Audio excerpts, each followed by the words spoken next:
Good morning. We're very pleased to be here this morning on the unceded territory of the Algonquin Nation. Aujourd'hui, le Parlement du Canada va commencer le finalement débat pour l'établissement d'un plan d'action pour la prévention du suicide. C'est nécessaire pour le gouvernement du Canada de jouer un rôle positif, de mettre en place les ressources et un plan, de travailler avec les provinces, les territoires, les communautés autochtones pour garantir les réponses des crises de suicide. Canada est le seul pays le G7 sans un plan de répondre aux crises de suicide. Ce n'est pas acceptable. This morning, I'm thinking of a hotel room in Thunder Bay where I was called when I was last in the city at around 11 o'clock at night to go visit a family with my provincial colleague Saul Mamakwa, and we came up to the third floor, and down the entire length of the hallway were families and children coming to pay their respects to a mother and father of a 14-year-old girl who just died in Thunder Bay. And as we had to walk the long line and offer our condolences, we went from the cousins to the neighbors, to the students, to the family members, to the sisters, to the brothers, and then into that little room where the parents sat and wept. And the only thing they said to me was, "We have lost so many in our family." This is the face of suicide in this nation. It is a shockwave of grief that doesn't just affect the family, it affects entire communities. It has the horrific impacts of creating clusters and echoes of other grief and other actions of suicide. And in my work as a member of parliament in the Timmins-James Bay Treaty 9 region, we have seen suicide after suicide. We have seen coroner's reports. We have had the Council of the Mushkegowuk Cree establish an inquiry, and they couldn't get any government partners to come to the table to look at why so many young people in a country as rich as Canada were killing themselves. And as I was talking with the Mushkegowuk Council at the time, Jack Hicks approached me and said, "Why is there no national suicide plan? Why do we not work at the federal level to do this?" So today, this is our final opportunity to bring to this Parliament a national suicide prevention strategy, to call on members of Parliament from all parties to do the right thing, because suicide is not political. It cuts across the economic boundaries, it cuts across cultural boundaries, it cuts across the political dimensions of our nation. It affects every community. We all have a role to play. We look at Quebec, which established a suicide prevention plan and dropped the death rates by 50%. If we put the resources in place to start collecting the data, to start identifying the trigger mechanisms, the risk factors, to start working on national training standards, to ensure that when we do have suicide prevention strategies, that they are culturally appropriate, that they speak to people in a cultural way that will work with them, we can start to make a real change. So we are calling on the Government of Canada, we're calling on every single member of Parliament to work with us, to do the right thing, and implement Motion 174 to establish a National Suicide Action Plan. I'll turn it over to Don Davies, our health critic. Thank you, Charlie. As health critic for the New Democratic Party of Canada, I'm pleased to support the evidence-based approach to suicide prevention set out in Motion M-174, and I want to particularly thank my colleague Charlie Angus, the member for Timmins-James Bay, for spearheading what I think is one of the most critical initiatives in health that this country is seeing and that is desperately needed. Research has shown that mental illness is the most important risk factor for suicide, and that more than 90% of people who commit suicide suffer from a mental illness or substance use disorder. The numbers are really quite shocking. Suicide is second only to accidents as the leading cause of death for young people in Canada. Overall, suicide is the 9th leading cause of death in Canada. On average, 10 people die every single day in this country from suicide. More than 5,800 children and youth have died by suicide during the past 13 years across Canada, some as young as 8 years old. But according to the Public Health Agency of Canada, for every suicide death, there are 5 self-inflicted injury hospitalizations and 25 to 30 suicide attempts. And this problem is staying stable, and in some provinces we're seeing increases in rates.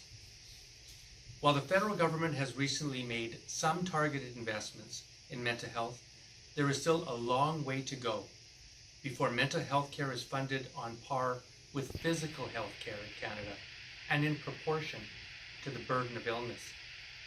Canada currently spends just 7 cents out of every public health care dollar on mental health, far below the 10 to 11% spent in countries such as New Zealand and the UK.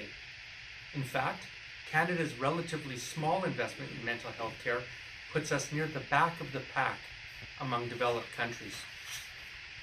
This chronic underfunding means that far too many Canadians cannot access the right combination of services, treatments, and supports when and where they need them. Moreover, as important as mental health services are for suicide prevention, they alone are not sufficient. We need a comprehensive suicide prevention action plan like this motion calls for, because no single determinant, including mental illness, is enough on its own to cause a suicide. Indeed, suicide typically results from the interaction of many risk factors. For example, as part of our current study at the Health Committee on LGBTQ2+ health, the Standing Committee on Health recently learned that trans youth in Canada who don't have family support and have experienced other forms of discrimination have a 72% chance of making a suicide attempt. However, trans youth with strong family support and who experience no other forms of discrimination have just a 7% chance. Therefore, in addition to improving access to mental health services, we must address the social determinants of health that put certain populations at greater risk of suicide. These would include addressing discrimination, racism, intergenerational trauma, and inequalities anchored in colonial policies. Reducing income inequality and poverty by making financial, labor, and housing markets more inclusive, and fostering closer cultural and community ties. Canada's New Democrats believe that the federal government must play a leadership role in these efforts. So I therefore call on all members of Parliament from all parties to support M-174 and the work of my colleague Charlie Angus and the immediate implementation of a national suicide prevention action plan. We need it to save lives. It's time to transform our healthcare system to address this vital healthcare need. Thank you. Good morning and thank you. Suicide is an incredibly difficult social question, but a lot more progress has been made globally on suicide prevention than a lot of people realize. The World Health Organization calls suicide a largely preventable public health problem. Nobody's claiming that we can eliminate suicide altogether. No society, past or present, has ever done that. But there are examples around the world of countries or regions that have taken suicide prevention seriously and significantly reduced the rate of death by suicide. Canada is a very strange country in this respect. We're a full part of the World Health Organization. We've signed on to an international commitment to lower our suicide rate significantly by 2030, but we're not taking any serious steps to achieve that goal. I'm not sure, as Charlie mentioned, Canada is one of the few developed countries not to have a national strategy for suicide prevention. And I'm not sure how many WHO recommendations the Government of Canada ignores, but this is one of them. Within Canada, we have So Canada has no national strategy, and there are provinces, most provinces have no national strategy, and as Charlie pointed out, things are not getting better necessarily in those areas. But when you go to international gatherings on suicide prevention, one of the places people talk the most about is Quebec. So in 1998, they launched a provincial strategy. A decade later, they reduced their overall rate by 30% and their youth rate by 50%. Hundreds of Quebec families each year do not lose a loved one to suicide because of the action that the provincial government has taken. We need to see the same commitment and action at the national level. Within Canada, we also have the crisis of military suicides. The government's response has been to put in place an evidence-informed military suicide prevention strategy. Exactly what the situation requires, but it's only for the military. Also within Canada, we have the Indigenous question. Many Indigenous parts of the country do not have an elevated rates of suicide, but all the communities in Canada with elevated rates are Indigenous communities. There is no targeted action for those communities. There may be local targeted action, but not the federal government, other than sending in crisis workers. There's no plan to address the issue. But there can be. This issue has been raised, and Inuit leaders have, first with the Nunavut Suicide Prevention Strategy and the National Inuit Suicide Prevention Strategy, which was just given additional funding in the most recent budget, indicating that the federal government takes it seriously. Why do we have these targeted efforts and not a national effort as well? I just want to leave you with two quotes. This issue was discussed in the House of Commons in 2011, and two quotes from that time, one by, at the time, a young backbench MP from Quebec, now the Prime Minister, Justin Trudeau. He said, "We must take action because we can. We need to have a national suicide strategy to reach people in need in every sector of our society. We must put our efforts into improving life for our citizens.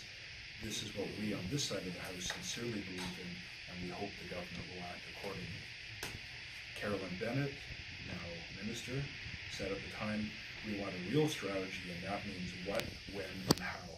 We want it based in evidence, and we want it funded properly.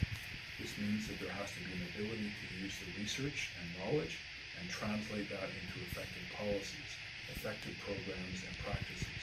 It means ongoing applied research that takes us back to better research that can really identify best practice. Then we have to have the nerve to put it in place." Precisely.